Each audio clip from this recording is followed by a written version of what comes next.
Hey everyone, I'm going to wait till everyone starts to jump in before I introduce our amazing speaker today. Hope you're all having a wonderful Wednesday so far. Just had to confirm that it was Wednesday because who knows what the days are anymore. But we're really excited to have you all here today for this week's webinar. We are going to be talking about the year-end outreach preparation you can't go without. Believe it or not, we are somehow at that time where we have to start talking about year-end again. I know we're excited. I hope you are too. My name is Amanda DeFonte, and I will be your moderator today from Network for Good.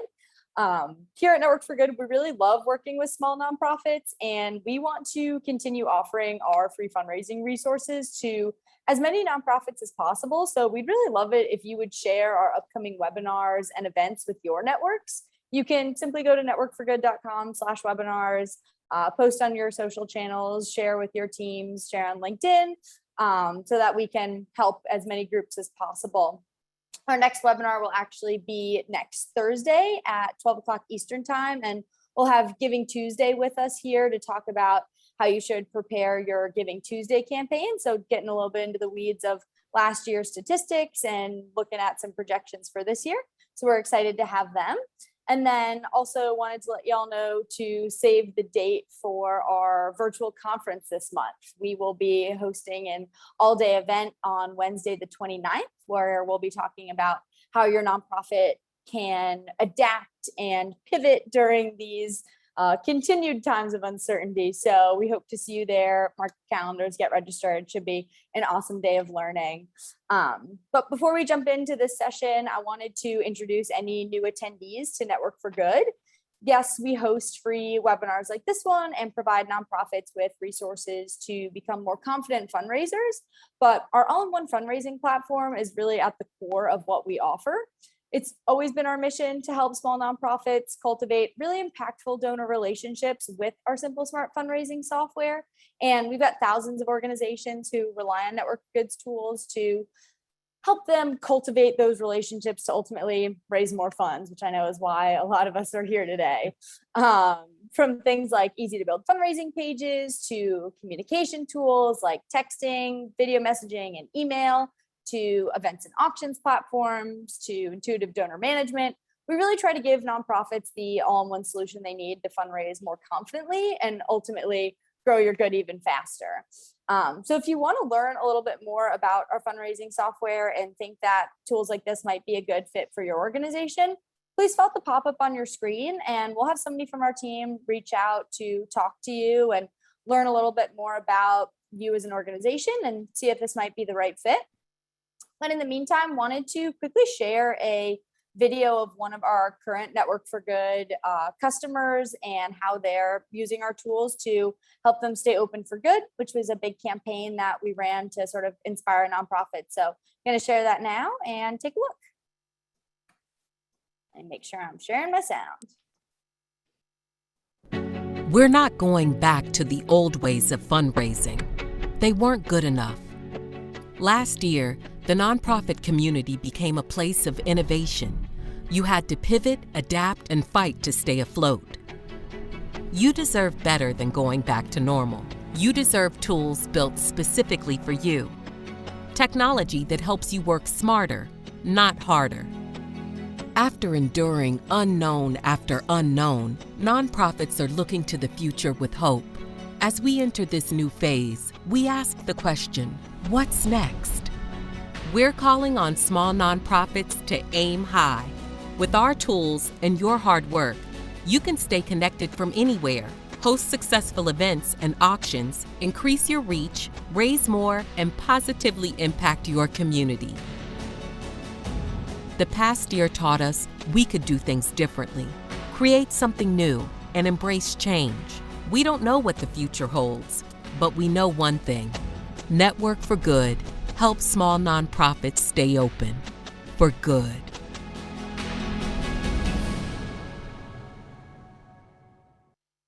So again, let us know if you're interested in learning a little bit more about those tools. We'd be happy to talk to you about it, and further that conversation. But now, what we're all here for and been waiting for, I'm going to introduce our wonderful speaker today. We are fortunate enough to have Vanessa Chase Lockshin with us. She is a Network for Good veteran and has been doing wonderful presentations for a long time. So we're super fortunate to have her back. Vanessa is a consultant specializing in nonprofit storytelling, fundraising, and communications. She's the author of The Storytelling Nonprofit, A Practical Guide to Telling Stories That Raise Money and Awareness, and the creator of immersive online training programs for nonprofit professionals. Her approach goes beyond strategies and tactics to empower nonprofit professionals to be experts that their organization needs. Vanessa has helped clients raise millions of dollars, increase monthly giving programs to over 5,000 donors, improve donor retention rates, and create stewardship plans that really develop a winning strategy. So we are super fortunate to have Vanessa with us and excited to hear what she has to share with us for our year-end fundraising communication prep. So Vanessa, please take it away. Yeah, absolutely. Thank you so much, Amanda. And thanks to all of you for being here today. So I'm going to go ahead and share my screen to get us started here. All right. There we go. So as Amanda said, my name is Vanessa Chase Lockshin. I am super delighted to be here with all of you today to talk about basically what needs to happen as we go into year-end fundraising. I always feel like this changing of the seasons after Labor Day as we come back from the summer is kind of this real like palpable energy shift in fundraising in particular, where we know we're going into a busier fundraising season. We're starting to prepare for events, virtual events, year-end fundraising, all of these different things. And it can just feel a lot busier. It's more donor contact and all of that. And what I hope to do here today is help you figure out what you need to do before you get out and do some asking this fall and going into the winter. So we'll go ahead and dive right in. As Amanda mentioned, my name is Vanessa Chase Lockshin, and she's already introduced me, so I won't say too much else other than to say I'm based here in Canada. I live on Vancouver Island, which is a really delightful place to live. And I've been in fundraising since, gosh, 2009. It's been a while. And I started out doing direct response fundraising in universities and then in social service organizations. So my love for fundraising runs deep. I have a background in direct mail and email, which has really informed a lot of the work that I do. And my interest in weaving in story and narrative into those mediums is really where my work has taken me in the last little while, and hopefully what I can help you with here today. So we're going to talk about a couple of things today. I want to just talk about kind of briefly how pre-campaign communications can really help you maximize your year-end fundraising results and talk about how and why that occurs. I also want to share a little bit more about the messaging and how to craft compelling messaging in your pre-campaign communications. And then we'll get into the nuts and bolts of what do we actually need to do in terms of pre-campaign communication. We'll talk about what we can do in those 2, 4, and 6 weeks leading up to the campaign, and talk kind of tactically about how you can actually get into planning this for your organization. So hopefully that sounds good to you, and we'll just go ahead and dive right in. So we're going to talk about why you need pre-campaign communications to start. And as I said, I want to kind of talk about it from this perspective of how this fits into your broader fundraising strategy. So how it supports the asking that you're out doing, how it can support the different channels you're asking through, whether that's digital or offline channels. And I hope that this will just give you some additional context to be as strategic as possible when you're planning your asking strategies in these different places. So let's start with a question. And Amanda, I don't know if we have this set up as a poll, but if we don't, that's totally okay. Maybe folks can just respond in the Q&A. So I want to ask all of you, when does your year-end fundraising campaign begin? Is it the day your direct mail piece drops? Giving Tuesday maybe, or does it really start in those weeks before the campaign? So everyone put your responses in the Q&A in the chat. I'll check that. All right, lots of C's, which is great. Some of you are telling me September, fantastic.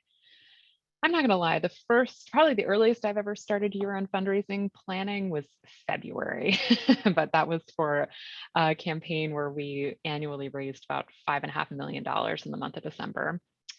But that I always felt like that was an excessively early time to start. Great. So lots of mixed answers. And thanks so much, everybody, for responding. It's really great to see your thoughts on this right now. I'll be honest, for the first few years of my fundraising career, I would have answered A. I would have said it starts the day the direct mail drops or the day the first email drops out in people's inboxes. And I think that was largely because I always thought about fundraising campaigns in a vacuum and as a timeline defined by the direct response portions of the campaign. And what I think I've come to learn in fundraising and also really appreciate about it, and especially in direct response like email and direct mail, is that what happens before that first ask is a really vital part of the campaign and the campaign success. I think in like thinking about like a major gifts model, it's much more obvious to think about like, oh, like cultivation happens before the solicitation, and then we go into stewardship and it just kind of keeps repeating itself in this cycle. I think when we're looking at individual donors who aren't necessarily in a mid-level or major gifts tier, sometimes we can get disconnected from what that cultivation looks like. And we kind of think about things as being like these separate touch points, donor newsletters, social media posts, that sort of thing. But what I think is more useful is to kind of bring all of that back a little bit more with alignment of what our goals and strategy is. So, how can we think about these touch points as being a part of the campaign and not like their own separate things outside of the campaign? So, that's what we're going to talk about here and kind of get into a little bit more. But what I want to say in terms of how I kind of think about this big picture is that I always think about all fundraising campaigns as being a real ladder of engagement. And if you're not familiar with this term, it's something we talk about in fundraising and in activism as kind of bringing people along in different ways that we engage them. So maybe they start out as sort of like a passive observer, maybe they follow you on a social media channel, they subscribe to your email list, and eventually, with some cultivation, they become a donor. And if they were like already a donor, maybe that ladder of engagement is like to make the repeat donation or to become a monthly donor or some other like kind of engagement in the fundraising cycle itself. But I think what often happens in fundraising is that we really focus on like that asking rung of the ladder where we're like, okay, that's just like what our goal always is. We're asking people, we want them to donate, and we're really hyper focused on that piece. But the truth is, like, we have to move people along those points, along the rungs of the ladder to get them to the point where they're primed to donate and primed to engage with us in that particular way. And so I think, for your biggest campaigns, year-end fundraising, capital campaigns, even other big fundraisers you may do, I always think it's really essential to think about the ladder of engagement for that campaign and the experience you're creating for both donors and non-donors. Let me talk a little bit about how I do that and give you some insight on that. So I always think about, what are the different points at which I need to bring people along? So if my end goal is somebody donating between December 1st and December 31st, what is it that I need to do to prepare them for that? So on some level, it's probably maybe like working on getting them on my email list, building social media engagement somehow.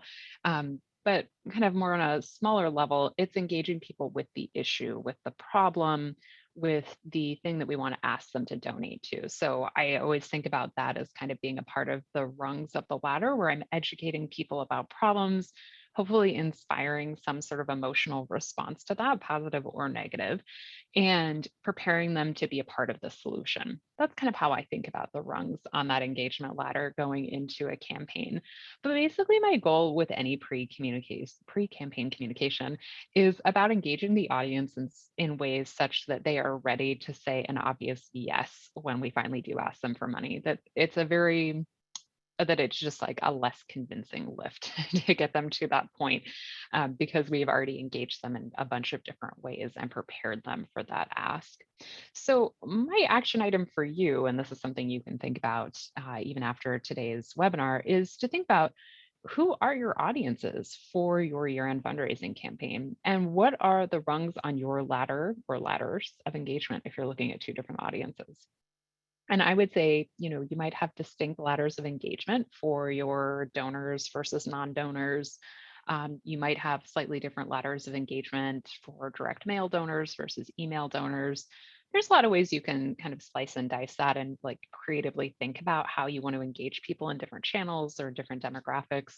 And I think that that can be a really great thing to consider as you are doing some planning and preparing. So have a think about that. If you have questions about what this might look like for your organization, feel free to pop them in the Q&A and we can definitely talk about those as well. So let's talk a little bit more about the benefits of pre-campaign communication and also engagement. So I always think that one of the biggest benefits of pre-campaign engagement is that you are not starting from scratch when you get to that first ask. And I'll tell you, I learned this lesson recently. I was like probably a year or two ago when I ran a campaign on a brand new messaging arc and a brand new service that an organization was doing. And we didn't do a lot of educational kind of pre-campaign work going into that. And I'll tell you, we had a much lower than average response rate to that campaign. And part of it is because that was the first time we had introduced and exposed people to that information. I know that's not always true for every organization with campaigns. Sometimes you're often running fundraising campaigns on the same kinds of programs and services, and that doesn't really change over time. And even if that's the case, I think that what we really do is we underestimate the importance of engaging people a little bit more so that the process of convincing them and building really tight arguments for them to donate is less difficult and has to happen a lot less in that appeal. So I would just think about, how much more convincing or effective would your fundraising appeal have to be if that was the first messaging touch point in your campaign? I think what ends up happening in that situation is that we just end up putting a ton of pressure on the appeal itself to do the work of both educating, convincing, and bringing people along into the donations process. And my goal, and kind of how I think about it, is what can I do to lessen the pressure on that first appeal? Like, yes, of course, I want it to be effective and I want people to respond to it and donate. But what can I do to make sure that the audience is already moving that direction ahead of time? How can I kind of do some of that work of exposing them to the messaging, exposing them to the problems that we're going to present to them and some of the solutions, things like that. And I think that that's a really important part of it. The other thing that I think about a lot is about building momentum going into a campaign. And I think that this is both really important for your organization, but I want to also say it's important for you personally as a fundraising professional, or maybe you're an executive director, whatever your role might be. I think this is a really important part of the experience for you too. I can tell you that I find a whole new level of motivation in my fundraising work when I can see people engaging with the pre-campaign content and communications that we're putting out, whether it's opening emails, responding to things on social media, having people engage with ads that we might be running, anything like that. It's really exciting for me to see them just interacting with that and seeing that people are seeing our message and engaging with our content already. And I think for me personally, and maybe you can relate to this, I think that feeling that people already are caring about what's going on is part of what helps me show up and do my best work once the campaign gets going.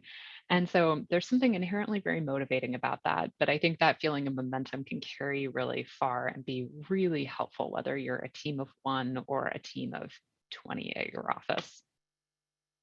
So let's go ahead and get into the how of all of this. And we're going to start by talking about the messaging piece of this. And I think that's a really important part because all pre-campaign communications need compelling messaging. Now, I think the concept of messaging sometimes can feel a little like nebulous and elusive. So bear with me for a second. Essentially, all that I mean by messaging is that these are your sort of key talking points for the campaign that are most likely to compel people into action. I'll repeat that in case you're taking notes. Your messaging for pre-campaign communications are your key talking points that are most likely to compel people to take action. I always think about these as sort of like the important reasons for giving. Like if we're going to answer the question of why donate, why be involved with this campaign, like these messages are kind of answering that and kind of building up like this sort of scaffolding around your campaign and hopefully engaging people with that a little bit more. So let me tell you about how I kind of see messaging and campaigning all fitting together and give you a little bit of structure for how I see this coming together in fundraising campaigns. So this graphic is something I heavily rely on the regular. It's the campaign narrative ecosystem. This is something I've developed in my consulting work and also my teaching work. And basically, what it is sort of a three-part structure for how campaigns, narrative, and also content fit together and also, more importantly, work together. So at the top, we have our fundraising and communication strategy and our goals. This is essentially what you set out to do. So in the context of year-end fundraising, this is just answering the question of what is it that we're fundraising for? How are we fundraising for this? And just having kind of a big picture idea of what that looks like for your organization. The next level down is narrative. And narrative is, it's a tricky thing sometimes.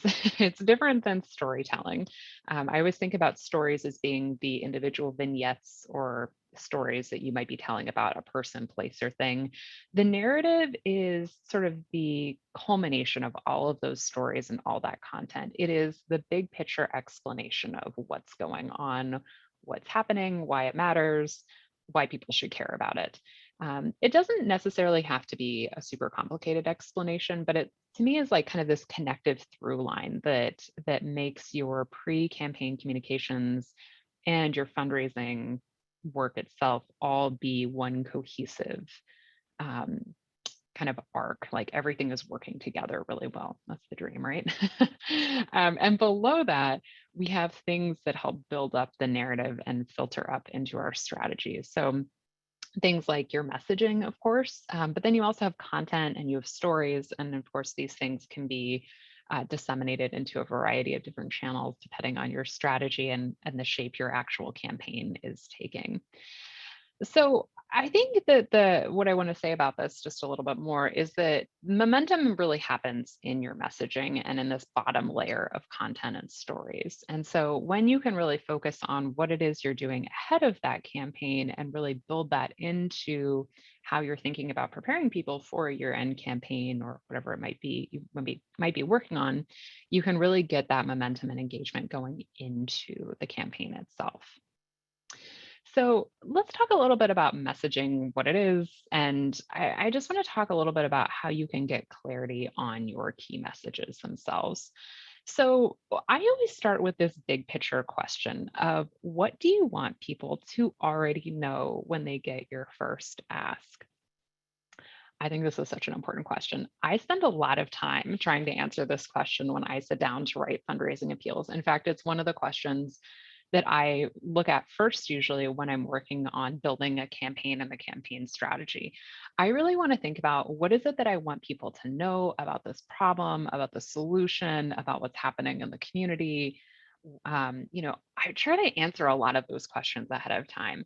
And from that, that's how I'll start to think about what sort of communications I want to build to communicate that information to the audience leading into the campaign. I also look at the other question of what does our audience already know and how can I build on that a little bit more? This might be a trickier question to ask, and this is where you can also get into a lot of audience research and trying to like delve into that a little bit more. But if you are looking specifically at your donor audience, which you probably have a lot of information on, this is a good one to start. You can think about, what is it that people likely know? You can even run a survey for something like this, which I've done before and can be really useful to understand which of your messaging points are sticking and what people are paying attention to, what they know about certain issues, and whatnot. And then from there, you can look at like what are the gaps in people's knowledge and how like are those gaps consequential, and do you want to actually educate people and kind of try to fill in those gaps as a part of your campaign strategy. Um, the thing that I just think is really key to remember is that messaging drives action. And so when I look at pre-campaign messaging, I always think, what is the messaging that's going to hopefully propel people into action when they finally get that first ask?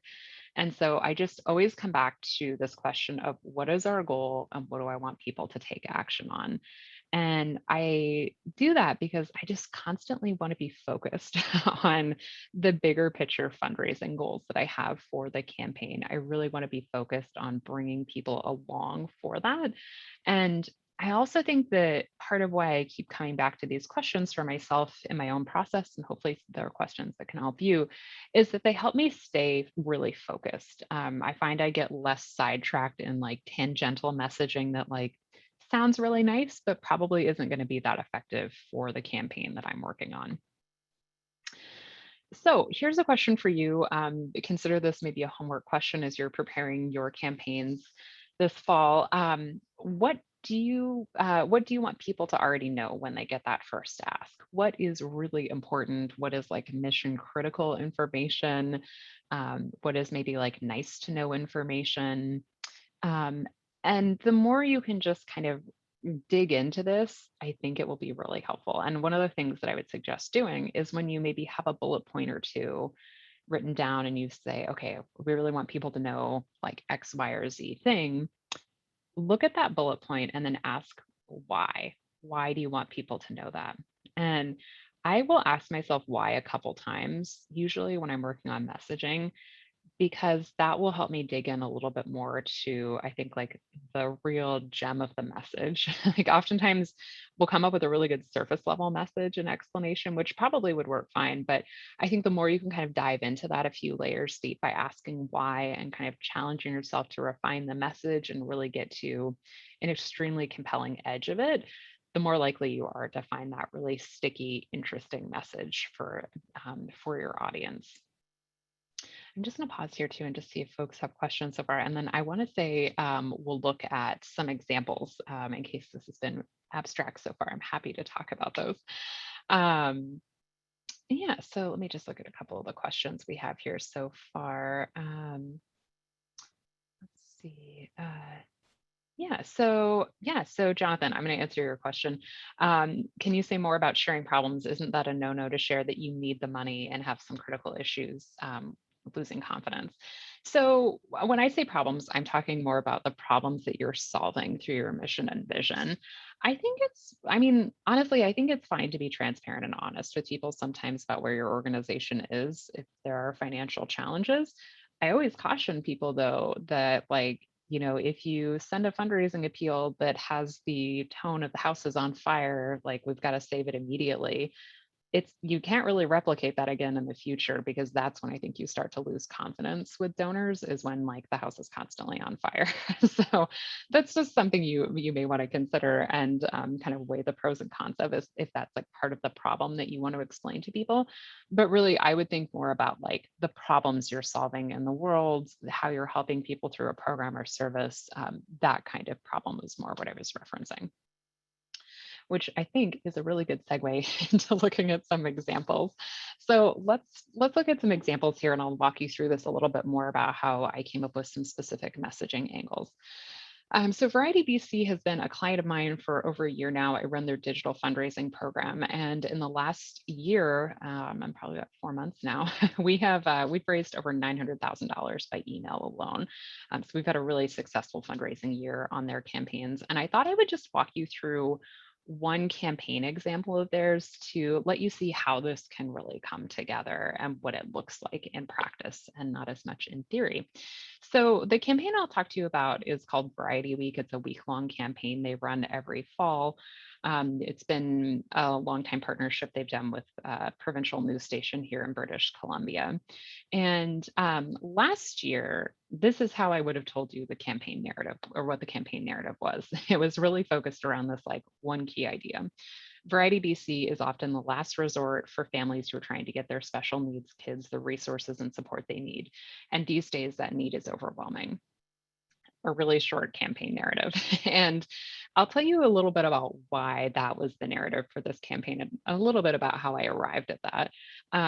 We really wanted donors to both understand why the need was overwhelming for Variety. So, like, why it was so overwhelming that they had so many families coming forward this year saying they needed assistance for mobility equipment, speech therapy, mental health support, those sorts of things.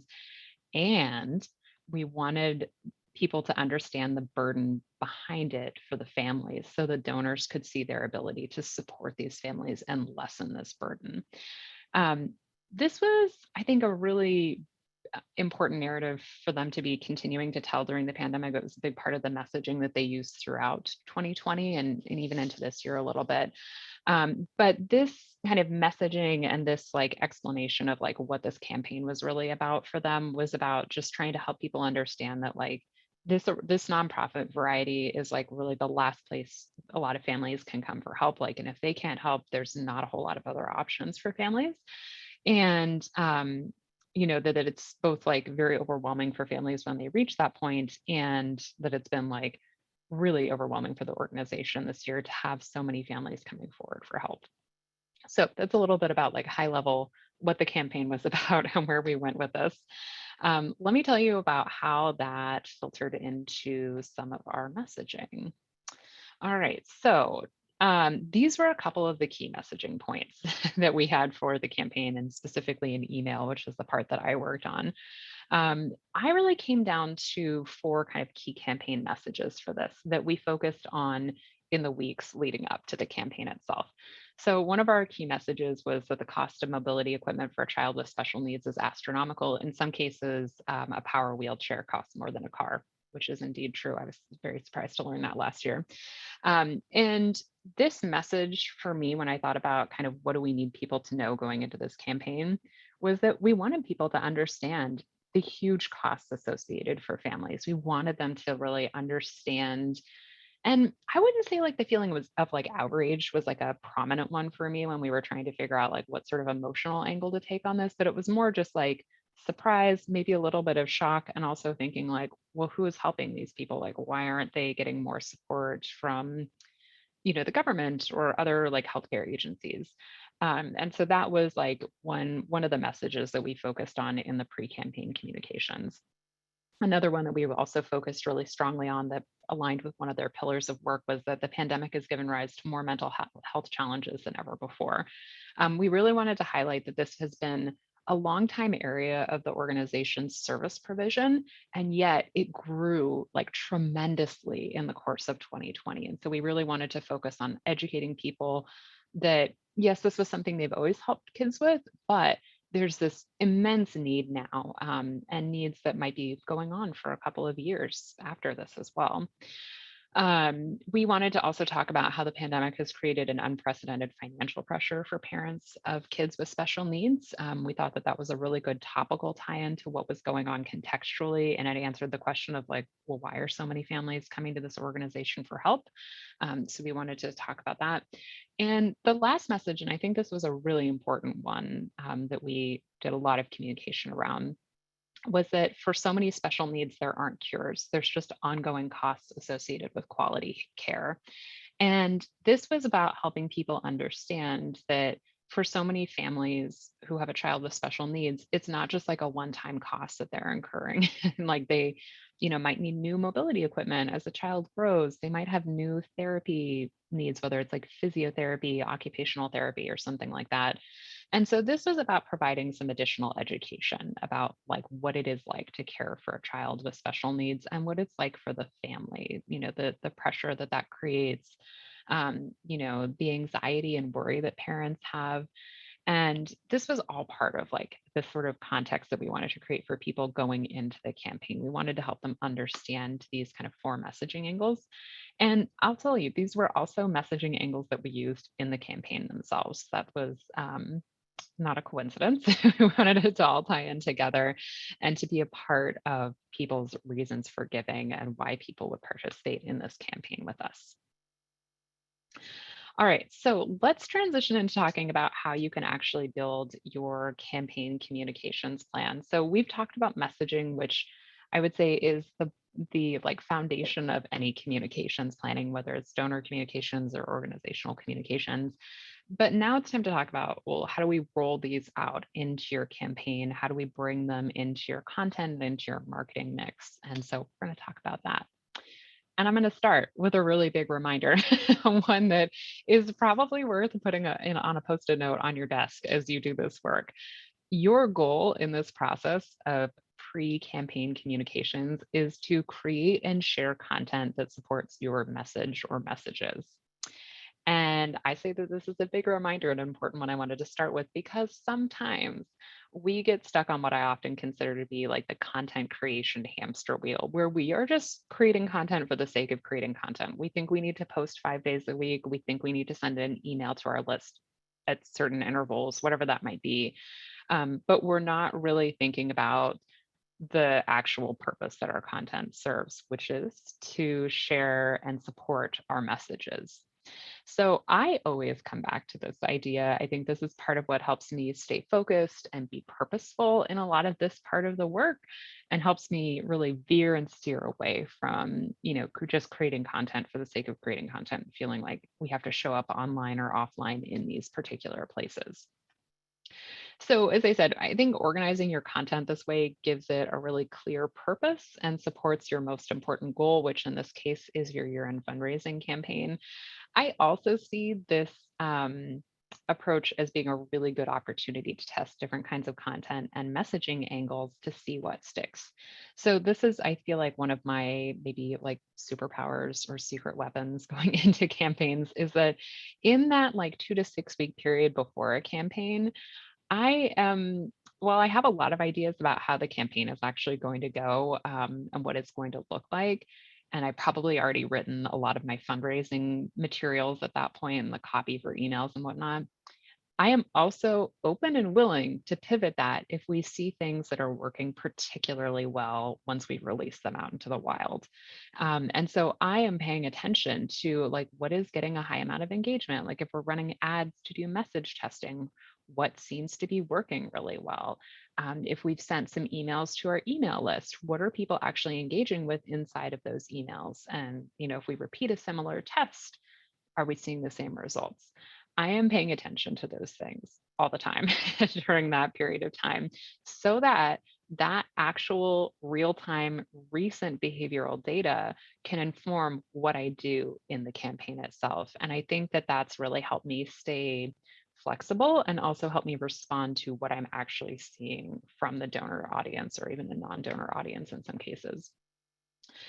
Okay, so let's talk about how to do this. So, I think that the first part of this really starts with you defining your timeline.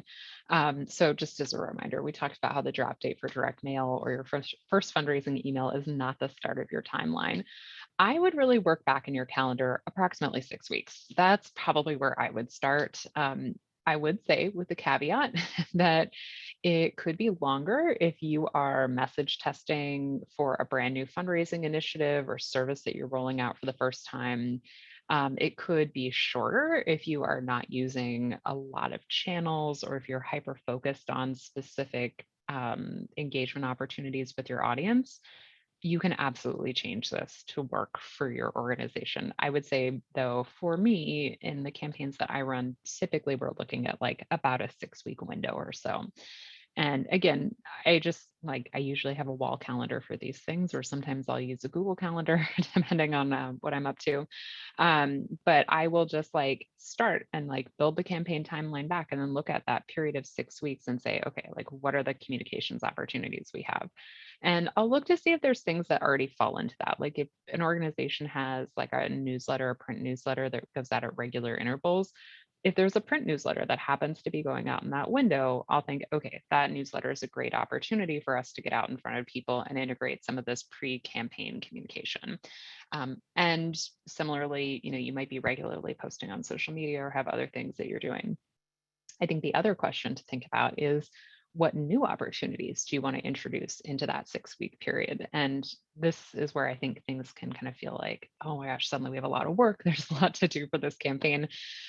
It's only unmanageable if you make it unmanageable. So you can define the constraints and make different decisions to make it work for you.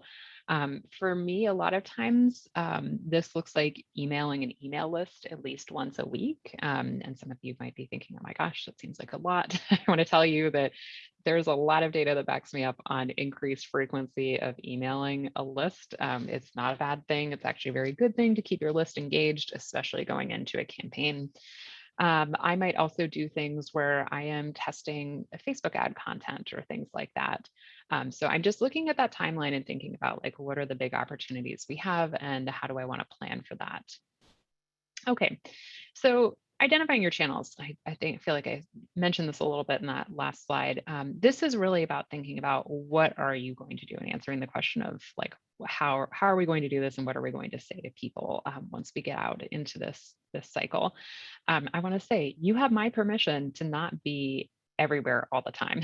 Like if it is a lot to be doing all the social media, all the offline communication you might be doing, all the things, especially if you're a one person show and fundraising and communications, focus on where your audience is, where your best audience is, and focus on where you're getting the most traction in general, like over the last few months or the last year. And you might have to look at some of your analytics to determine that.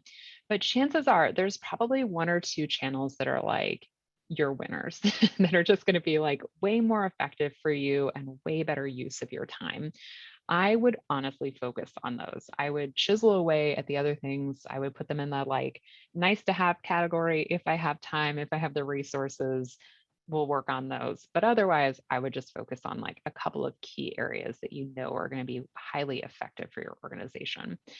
And then this is your opportunity to think about, well, what kind of content do you need for those channels?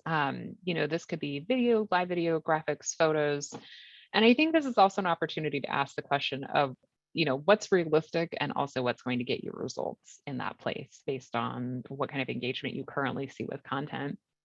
It's also the time to start asking the question of, what kind of content is going to deliver this message for us? Like, how can we find content that's going to really illustrate it and bring it to life for people in a way that us just like posting this messaging point may not necessarily do?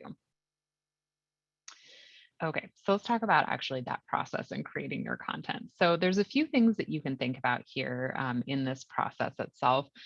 When I think about types of pre-campaign communications content in the like 6, 4, and 2-week intervals, there's a few things I'm thinking about. I'm thinking about one, basic information about the campaign. I'm thinking about what do I need people to know? So for instance, I mentioned one of my clients for IDBC. When I thought about like the 6-week mark, I thought, okay, I want people to know when Variety Week is happening. I want them to be aware of it. I want them to know it's coming to like the news station soon. I want that date to be out there and I want people to be aware of it. I also wanted to provide some other kind of basic information about the campaign, ways to donate, what was going to be happening that week, those sorts of things. And of course, that kind of like gets baked into a lot of other touch points, but at that far out, that was really what I was thinking of.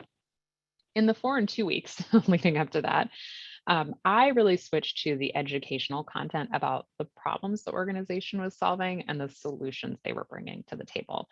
So this is really about switching into more of the messaging content that we have for the campaign and really bringing people along and making sure that hopefully a lot of people know things going into that campaign already so that when they get that first fundraising appeal, it's an easy yes for them. At this point, I also think about, how can I integrate different perspectives and different stories? I think sometimes what I see happen for organizations is that they get really like pigeonholed into a certain voice or a certain story type in their content. And so I really try to think about like diversifying that. So how can I have like staff members who are storytellers, clients and beneficiaries who are storytellers, volunteers who might be storytellers, donors who might be storytellers or be able to contribute to the content of this.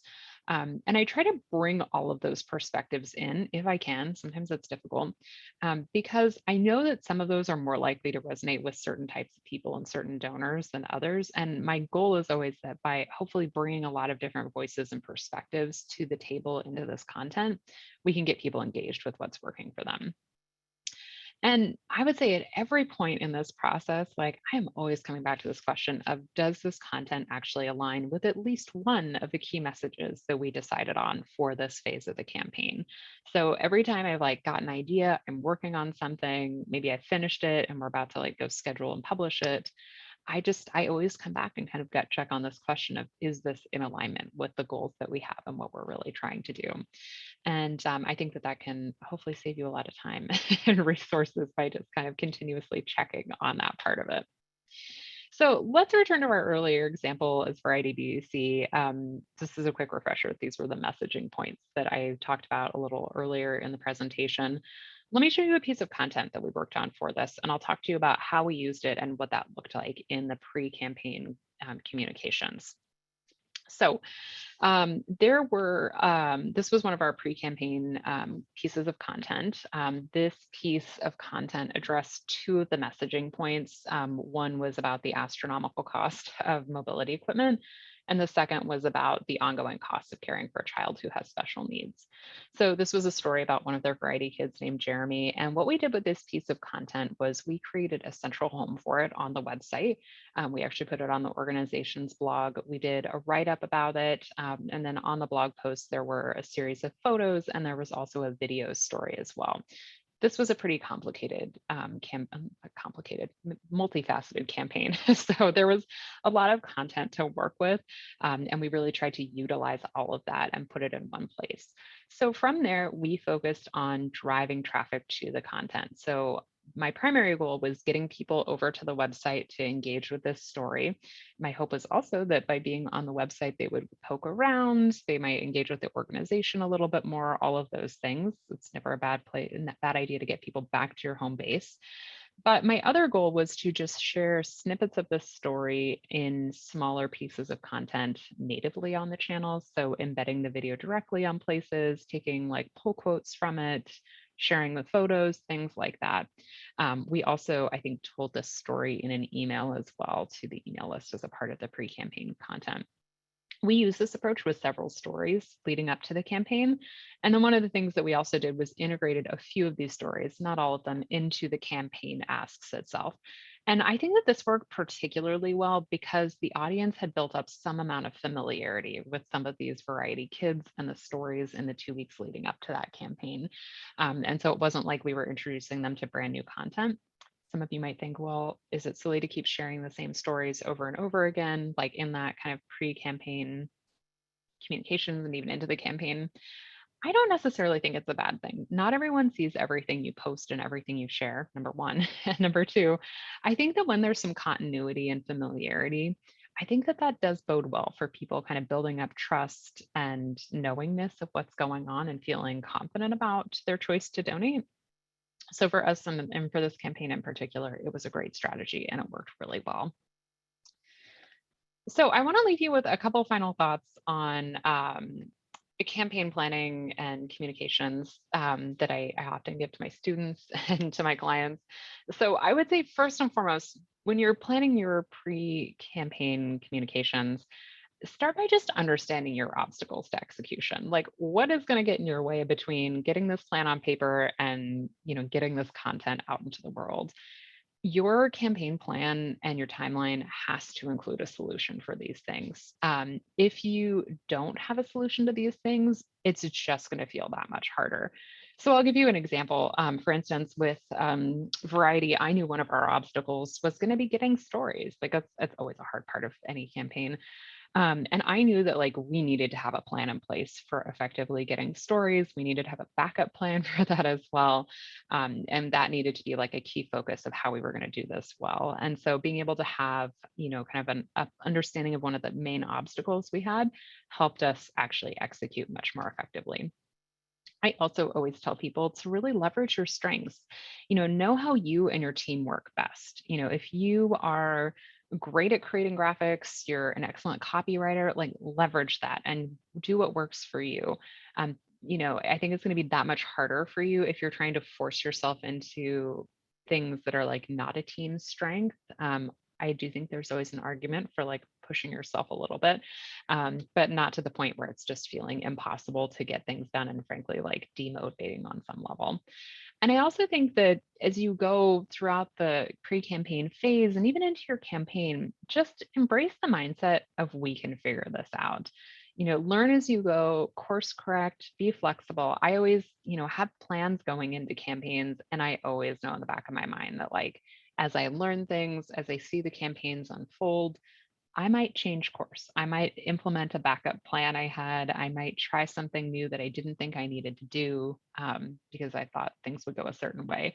But just embracing the idea that like you can figure this out, like you're going to get to the end of this campaign is helpful. I think it helps you stay focused on the light at the end of the tunnel and also kind of contextualizing the problems that like you'll be able to get through it and you'll be able to sort these things out.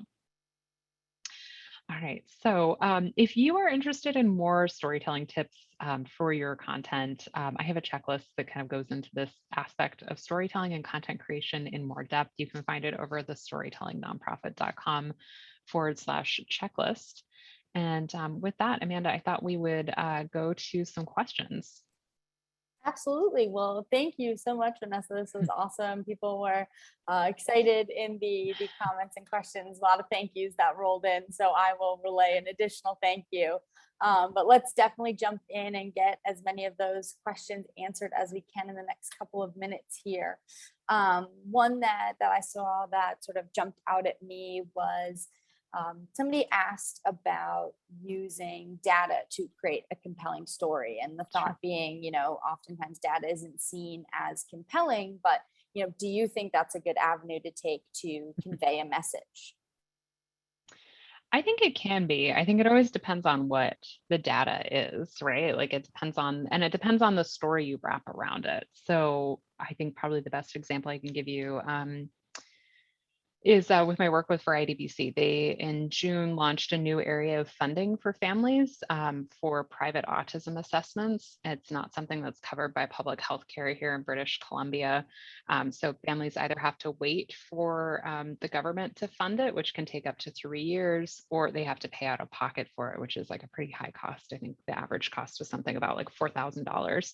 And when they announced that they were going to start funding this and they opened up applications, within, I think, about 15 days, we had nearly 1,000 families who had applied for this private funding grant and were wanting that kind of help.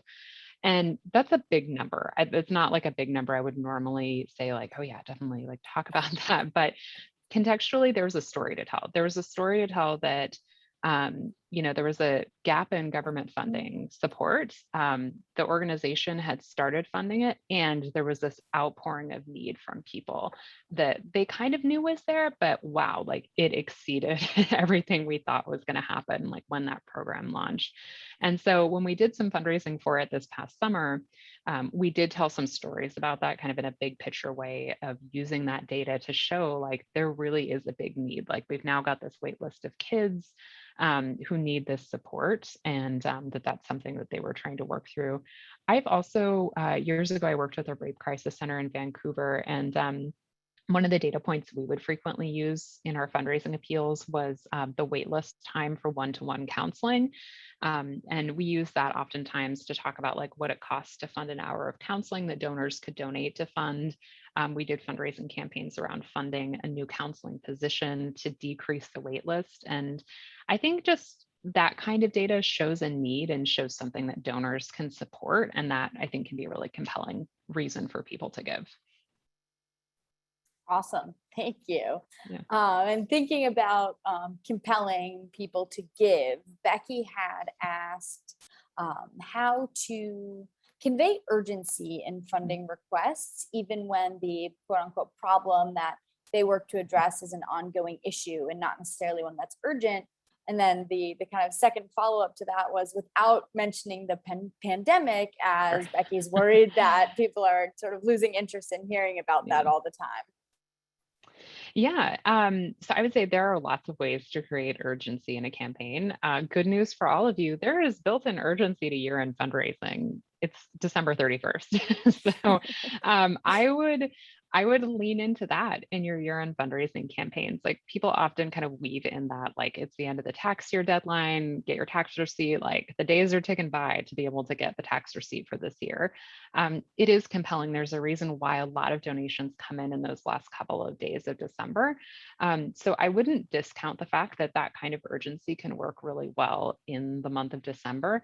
But there's lots of other ways that you can kind of, I hate to use like word manufacture urgency, but like create the sense of urgency to give people a reason to donate now. I often will set like like Variety Week is a good example. We run this campaign in the middle of October. Like there's theoretically nothing inherently urgent about donating in October.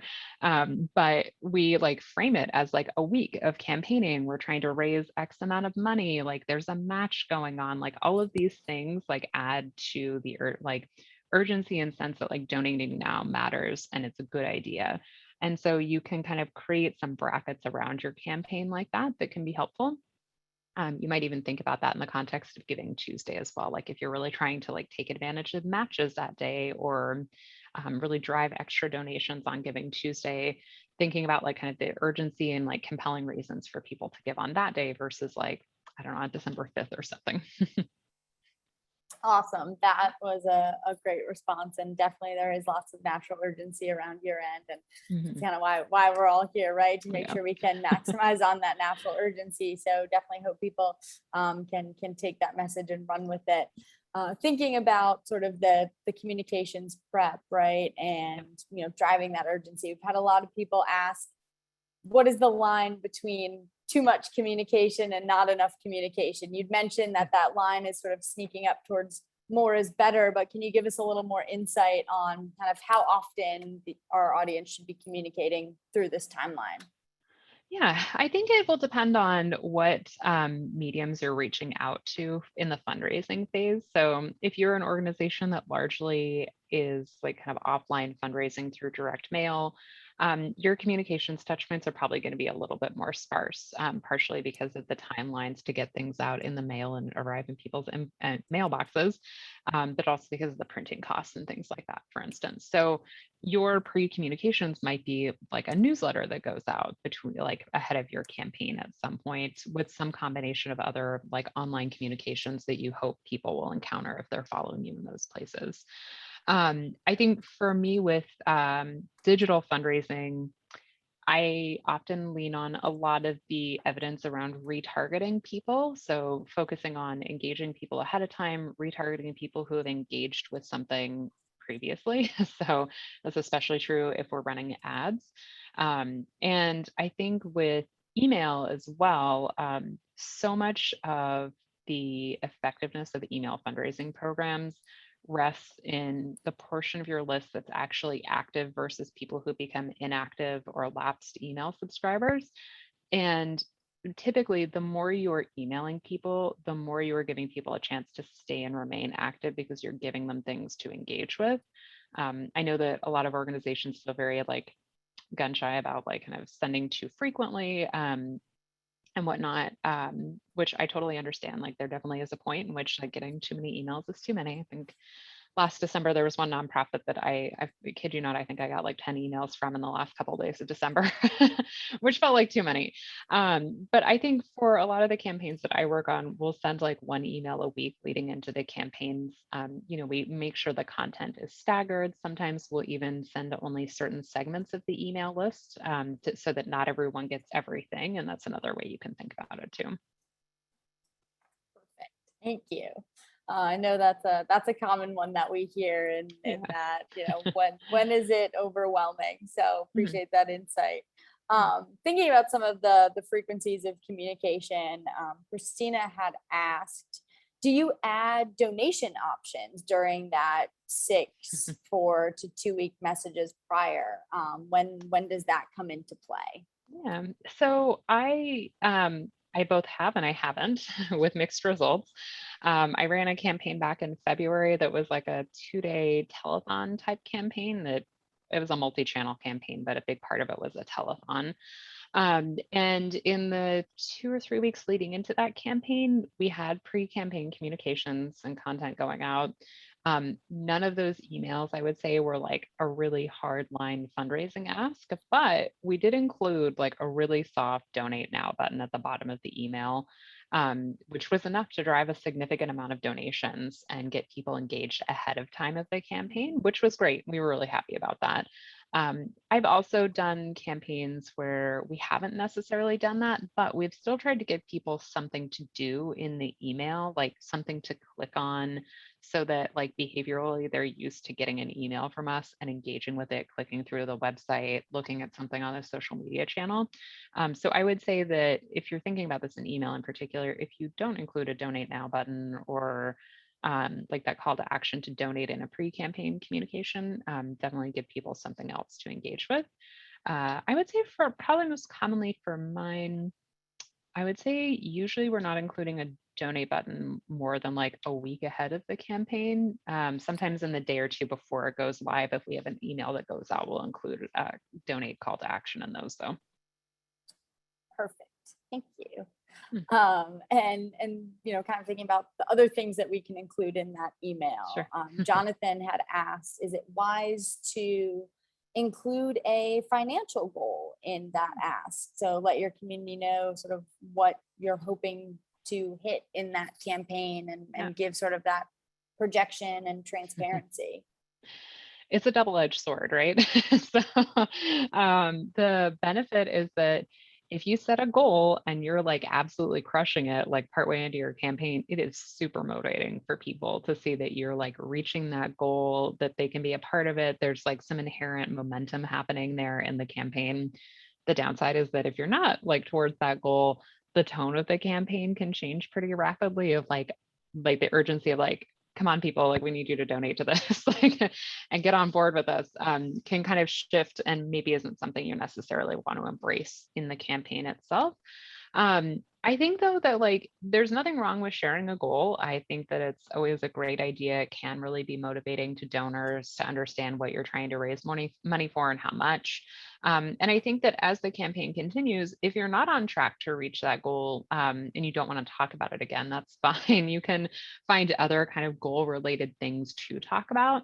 Instead of talking about how far you are from goal, you can talk about like what you're able to do with the money you've raised so far from the campaign, like how many people you were able to help, what's possible with that, and just frame it in the positive instead of the negative so that people can still kind of be engaged with that goal that you set, but maybe in a slightly different way.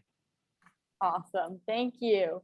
Well, we are just at time here. It is 2:00 Eastern. So you ended that question perfectly right on time. So wanted to thank you again, Vanessa, for joining us. This was fantastic content and information. I will be sending out the recording of this presentation to everyone via email. So keep an eye out for that. It'll come within the next probably 2 days. So that I can get you that information. If you want to rewatch this awesome presentation, share it with your friends and networks. We'll get that to you. And just as a reminder, share and sign up for our upcoming webinars. We've got lots of great content coming your way, focusing on year end. This is just the beginning. So thank you, Vanessa, for getting this kicked off for us and getting our pre-campaigns ready to go. Hope everyone has a great rest of their Wednesday. Bye, everyone. Bye.